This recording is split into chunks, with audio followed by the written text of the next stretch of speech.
সবাইকে স্বাগতম। এখন আমি আপনাদেরকে দেখাবো যে আপনি কোনো সফটওয়্যার ছাড়া আপনার মোবাইল অথবা কম্পিউটার দ্বারা যে কোনো ছবির বা পিকচারের ব্যাকগ্রাউন্ড রিমুভ করবেন কিভাবে। আপনার ফটোশপ বা অন্য কোনো সফটওয়্যার ইউজ করা লাগবে না, শুধুমাত্র একটি ওয়েবসাইট ব্যবহার করে আপনি এটি করতে পারবেন। তো চলুন প্রথমে আমরা ক্রোম ব্রাউজারটা ওপেন করি। ওপেন করার পরবর্তীতে এখানে আমি লিখব বিজি রিমুভ,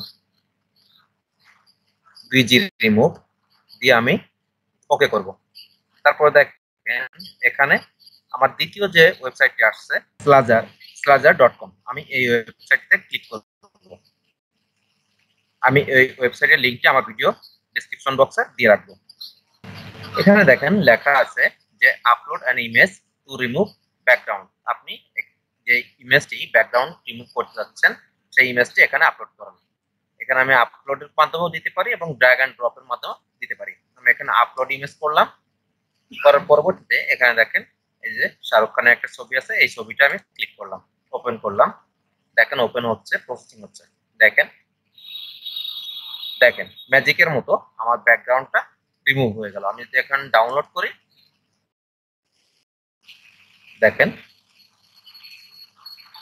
ডাউনলোড হয়ে গেছে। আমি একটু ওপেন করি, দেখেন আমার নিচে কোনো কিন্তু ব্যাকগ্রাউন্ড নেই এবং একদম স্মুথলি পুরো ব্যাকগ্রাউন্ডটা ফিনিশিং হয়ে গেছে আর কি, ব্যাকগ্রাউন্ডটা রিমুভ হয়ে গেছে। আমার যে অরিজিনাল পিকচার সেটা আমি ওপেন করি। অরিজিনাল পিকচারটা দেখেন এখানে কিন্তু নিচে ব্যাকগ্রাউন্ড ছিল। এখন আমি আপনাদেরকে আরেকটা পিকচার আমি দেখাবো।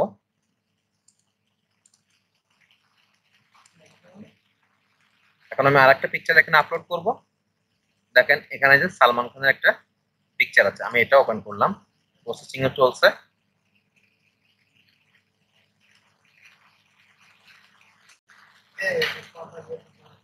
দেখেন এখানে কিন্তু আমার ব্যাকগ্রাউন্ডটা একদম ক্লিয়ার ভাবে দেখেন ব্যাকগ্রাউন্ডটা রিমুভ হয়ে গেছে। এখন এটাকে আমি ডাউনলোড করলাম, এটাকে যদি এখন ওপেন করি তাহলে দেখেন, এখন দেখেন এখানে কিন্তু আমার ব্যাকগ্রাউন্ডে কোনো কালার বা কোনো কিছুই নাই, একদম পুরো ক্লিয়ার।